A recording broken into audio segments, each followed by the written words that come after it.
बिस्मिल्लाहिर्रहमानिर्रहीम। अस्सलाम वालेकुम। इंडिया और पाकिस्तान की जंग जो अभी छिड़ी हुई है, ये टिप ऑफ द आइसबर्ग है। ये जंग इतनी बड़ी होने वाली है, इतनी बड़ी होने वाली है कि आउट ऑफ कंट्रोल होने वाला है सब कुछ, सारे का सारा मामला। इस सारी सूरत हाल में ईरान के फॉरेन मिनिस्टर और सऊदी अरब के फॉरेन मिनिस्टर हंगामी दौरे पर इस वक्त पहुंचे हैं इंडिया। जाकर उन्होंने जयशंकर से मुलाकात की और जयशंकर को कहा कि देखिए, आप ये जंग बंद कर दें। ये जंग इतनी खतरनाक होने वाली है, हमें लाखों लोग मरते नजर आ रहे हैं और कहीं ये एटमी जंग में बदल ना जाए, तो आप इस जंग को बंद कर दें। हम उसमें रोल प्ले करते हैं, हम उसमें किरदार अदा करना चाहते हैं। आपके हमारे साथ बड़े अच्छे ताल्लुकात हैं, हम चाहते हैं मामला डी एस्केलेट करें और आप पाकिस्तान के साथ बैठकर सुलह और ये तमाम मामला को तय करें। जहां पर आपका हमला, ये जो सारा मामला हुआ है, हम इन्वेस्टिगेट करवाकर आपका साथ देंगे। अब आप सोचें, ईरान के फॉरेन मिनिस्टर और सऊदी अरब के फॉरेन मिनिस्टर अनअनाउंस्ड दौरे पर आए हैं। ये दौरा कोई तयशुदा नहीं था। ये जो हमला हुआ है उसके बाद ये गए हंगामी बेसिस पर। आपको पता है जयशंकर ने आगे क्या कहा है? उसे कहा है कि अगर पाकिस्तान ने हम पर हमला करने की कोशिश की तो फिर हम पाकिस्तान का वो हशर करेंगे कि आप उसका अंदाजा भी नहीं लगा सकते। हम आखिरी हद तक जाएंगे। अब ये उन्होंने एक पार्ट कह दिया है। इसका क्या मतलब है? इसका ये मतलब है कि उन्होंने दोनों को इनकार करते हुए कहा कि एक तो जंग बंद नहीं होनी, दूसरा इस जंग के अंदर रियायत सिर्फ इतनी मिल सकती है कि हम हमले करते रहे और पाकिस्तान चुप करके ये हमला सहता रहे। पाकिस्तान ने अगर रिटेलिएट किया, हम पर हमला हुआ, तो हम 10 गुना बड़ा हमला करेंगे। सबसे बड़ी बात यह है कि अब हम इस चैप्टर को परमानेंटली क्लोज करना चाहते हैं। यानी जयशंकर ने कहा है कि जो भी हमारे मुल्क पर हमला करेगा, हमारे खिलाफ जाएगा, हम उसको आखिरी हद तक जवाब देंगे। ये दोनों को जवाब देते हुए उन्होंने कहा, सादा अल्फाज में बॉटम लाइन ये थी, हम ये जंग बंद नहीं करने वाले। हमने इस जंग को भी बड़े पैमाने पर लड़ना है। किसी सूरत ये जंग बंद नहीं होगी, लिहाजा आप किसी गलत फहमी में ना रहे। आपके साथ अच्छे ताल्लुकात है, दोनों के साथ ताल्लुकात है, लेकिन हम ये जंग बंद नहीं करने वाले और अब हम ये जंग अगले लेवल पर लेकर जाएंगे। और उसमें इंडिकेट किया है कि फेज 2, इंडियन मीडिया को आप उठाएं तो आप देखेंगे, हैरान होंगे, वो कह रहे हैं फेज 2 आने वाला है, ऑपरेशन सिंदूर 2।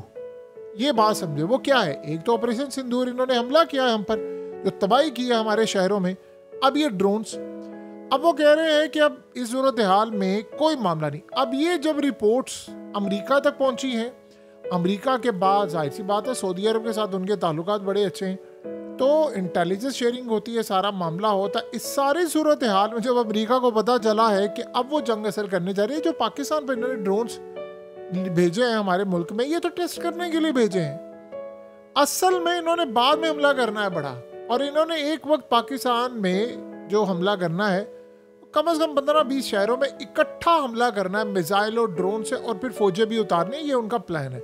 तो उन्होंने बड़ा क्लियर कह दिया है, यानी साफ लफ्ज़ों में समझ लें कि इंडिया ने इनकार कर दिया है, ईरान को भी और सऊदी अरब को भी।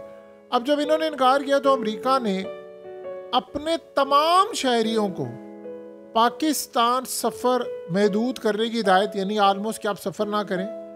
और इस सूरत हाल में उन्होंने बड़ा क्लियरली कह दिया है कि तमाम काम इस वक्त पीछे कर दें, और कहा है कि इंडिया और पाकिस्तान का ये जो तसादुम होने वाला है, ये बड़ा ख़तरनाक है। सबसे पहले तो आपने बॉर्डर की साइड से और उन इलाकों, यानी बॉर्डर के साथ जो जो एरियाज रखते हैं, चाहे वो सोसाइटीज़ हैं या कुछ हो रहा है, आपने वहाँ पर नहीं जाना। सबसे पहली बात ये है। और दूसरा, उन्होंने पाकिस्तान के बारे में कहा है कि पाकिस्तान ने आपने ट्रैवल नहीं करना। अब बहुत सारे पाकिस्तानी ऐसे हैं जिनके पास अमेरिकन नेशनैलिटी है और वो पाकिस्तान आते हैं, तो उन्होंने पाकिस्तान यानी अमेरिकी शहरियों को कहा है कि आपने पाकिस्तान सफ़र नहीं करना, पाकिस्तान आपने सफ़र किसी सूरत नहीं करना। फिर उन्होंने कहा है कि आप किसी ऐसे इलाके में अगर मौजूद हैं जहाँ पर लड़ाई होने का खदशा है, तो फौरी तौर पर आप इमीडिएटली वहाँ से निकल जाएं। और अगर सूरत हाल का आप शिकार हो जाते हैं तो आप किसी महफूज पनाहगाह में चले जाए, बंकर में चले जाए, ऐसी जगह चले जाए जहाँ पर आपको नुकसान ना हो।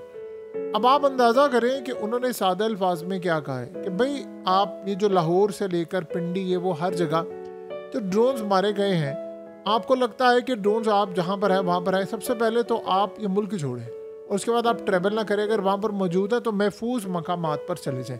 तो ये बड़ा क्लियरली पैगाम है कि जंग तो ये रुकने नहीं वाली, सबसे पहले तो आप ये समझ लें। दूसरा, उन्होंने अपने शहरियों को कह दिया है कि आपने मुकम्मल तौर पर, क्योंकि देखिए इस वक्त पाकिस्तान की एयर स्पेस बंद है, आप मुल्क छोड़कर जा तो नहीं सकते। अब ये तो सूरत हाल इस वक्त समझ नहीं आ रही, जो लोग वहाँ पर है वो वहीं पर स्टक है, यानी जो आने वाले उनको उन्होंने मना कर दिया कि आपने ट्रैवल नहीं करना। तो लिहाजा इस सूरत हाल के अंदर उन्होंने कहा आप अपनी एयरलाइन से रब्ता करें, स्टेटस चेक करें, जो भी सूरत हाल। यहाँ से आप अंदाज़ा कर लें कि वो क्या करने के लिए जा रहे हैं कि इंडिया इस वक्त मुकम्मल तौर पर भरपूर तैयारी के साथ है। उन्होंने अमेरिका को बता दिया, ट्रम्प ने जो बात कही है कि जी मैं इन दोनों के दरमियान मीडिएशन का रोल प्ले कर देता हूँ, ये सब ड्रामा है। ये जो ड्रोन इस्तेमाल हुए इसराइली, ये किस लिए थे? क्या अमेरिका को नहीं पता? क्या अमेरिका के साथ वो ऑन बोर्ड नहीं थे? सारी सूरत हाल का पता है, एक एक चीज़ का पता है, ऑन बोर्ड थे। अमेरिका ने, ट्रम्प ने कहा मैंने जीरो टैरिफ ले इंडिया से, इंडिया ने उसके बदले में कहा है कि मुझे पाकिस्तान के खिलाफ ये काम करना, तुम सपोर्ट करोगे। अब ट्रम्प कह रहा है मैं इनके दरमियान रोल प्ले कर सकता हूँ, और भाई जिसने रोल प्ले करना होता है वो कर लेता है।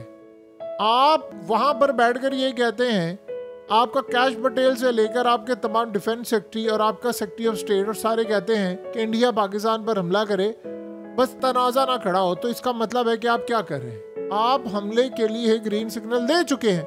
सो लिहाजा ऐसी कोई सूरत हाल नहीं। अब इंडिया का प्लान क्या है ये आप ज़रा समझ लें।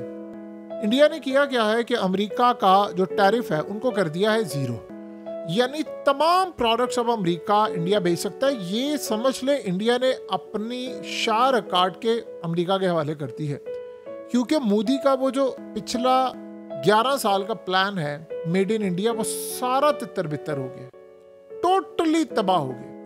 आप उसका अंदाजा भी नहीं कर सकते कितनी बुरी तरह तबाह हुआ है वो 11 साल का प्लान। तो लिहाजा उसने क्या किया है, आप जाहिर सी बात है मेड इन इंडिया बनता था। अब बताइए, सिंपल सी बात है, अगर भारत के अंदर जो शराब है, अमेरिका से आने वाली शराब सस्ती होगी तो वो अमेरिकी लेंगे या भारतीय लेंगे? अमेरिका से आने वाली गाड़ी सस्ती होगी, वो लेंगे या भारतीय लेंगे? तो उनकी इकोनॉमी को कितना नुकसान है। तो बदले में उन्होंने इनसे ये तमाम चीज़ें मांगी है, यही वो काम करते हैं। वो पाकिस्तान के खिलाफ जाते हैं कि भाई अब हमने जंग करनी, हमला करना है, तो आप हमें सपोर्ट करेंगे। तो लिहाजा वो बुरी तरह तैयार है। अब इंडिया असल में इस सारी सूरत हाल के अंदर बड़े ऑपरेशंस करने के लिए जा रहा है, और उन्होंने जो ड्रोन्स भेजे हैं ये तो सिर्फ उन्होंने पाकिस्तान का दिफाई निज़ाम टेस्ट किया है कि क्या सूरत हाल है, क्या मामला है, हम यहाँ पर जाएंगे, वापसी क्या हो सकती है। ये मुकम्मल तौर पर उन्होंने एक, समझ लीजिए, एक ठंडा प्रोग्राम करने की कोशिश की कि उसके बाद हम देखेंगे फिर आगे बढ़ेंगे। सो अब असल मसला यहाँ पर ये आने वाला है कि उन्होंने पाकिस्तान के अंदर देखिए काम क्या किया है। ख़ास तौर पर जो लाहौर के शहरी हैं, अमेरिका ने उनको जब कहा है कि आप इस वक्त शेल्टर्स में चले जाएं या महफूज मकामात पर चले जाएं, तो इसका ये मतलब है कि वो जो इन्वेस्टर था पाकिस्तान में कभी ज़िंदगी में जिसने आना था, उसको भी उन्होंने भगा दिया है। और ये जंग वो करने जा रहे हैं लॉन्ग टर्म। अब वो कर क्या रहे हैं जो हमें समझ नहीं आ रही। वो ब्लैकआउट करके अपने मुल्क में जंग की तैयारी कर चुके हैं। फेज़ 1 है, फेज़ 2 है, फेज़ 3 है, फेज़ 4 है, 5 है, और पता नहीं फेज़ 10 तक उन्होंने जाना है। हर फेज़ के अंदर वो एक अलग हमला करेंगे, एक अलग तबाही लेकर आएंगे। और फाइनल वो अमेरिका से क्या चाह रहे हैं और इसराइल से, वो ये चाह रहे हैं कि हम अचानक से इन ड्रोन्स और मिसाइलों से करें हमला, चाहे वो 500 ड्रोन्स हो, मिसाइल हो, जो ईरान का मॉडल था वो अपनाए, जिस तरह वो छोटे ड्रोन्स और ये सब करते हैं। इस सारी सूरत हाल के अंदर जब ये सारे का सारा सिनेरियो बड़ा क्लियर हो जाए, देन आप अगले मरहले पर देखेंगे इंडिया प्लान ये कर रहा है कि जैसे मैं तबाही मचाऊं, मैं साथ अपनी फौजें पाकिस्तान में उतार दूं। ये इंडिया का इस वक्त प्लान है कि मैं फौज उतार दूं और वहां से वापस ना जाऊं। अब यहाँ पर आप सोचें कि IPL वहाँ पर चल रहा है और वहाँ पर चीज़ें डिस्कस हो रही हैं, क्या हमें वापस आना है, हमें वहीं रहना है, क्या करना है। हो सकता है पाकिस्तान में भी PSL बंद हो जाए, क्योंकि स्टेडियम के बाहर भी अब ड्रोन फटा है। तो लिहाजा अब यहाँ पर बड़ा क्लियर मामला हो गया है कि उन्होंने पूरे यानी रीजन के तमाम बड़े ममालिक को इनकार कर दिया है। हमने लड़ाई नहीं रोकनी, ये जंग होगी, हमने नुकसान करना है पाकिस्तान का, जो मर्जी हो जाए। और एक बात आप ज़हन में रखिएगा, एक हद तक कोई कर सकता है। ये जब रूस और यूक्रेन की जंग छिड़नी थी तो उससे पहले क्या सारे गए नहीं थे पुतिन को समझाने के लिए? उसने कहा नहीं मैंने करनी है जंग। क्या यूक्रेन वाले मामले पर नहीं गए थे कि यार तुम नेटो में शामिल आओ, गारंटी दे दो? वो माना था। लाखों लोग मर गए हैं, हिजरत कर गए हैं। वहां मामला यह था कि यूरोप सपोर्ट कर रहा था पूरी तरह यूक्रेन को। रशिया की इकोनॉमी स्ट्रांग थी, पावर थी, तबाही हुई, वो फिर भी खड़ा हुआ। हमारा मामला बड़ा डिफरेंट है। दुनिया की 90 से 95% आबादी जो है और ममालिक, वो इंडिया के साथ खड़े, हमारे साथ नहीं खड़े। और इस सूरत हाल में इंडिया ही चाह रहा है मैं पाकिस्तान की इकोनॉमी को स्लो करके डंट डालूं और इनको तबाह करूं। सो लिहाजा इस सारी सूरत हाल में असल मसला ये हुआ है जो इस वक्त सामने आया है।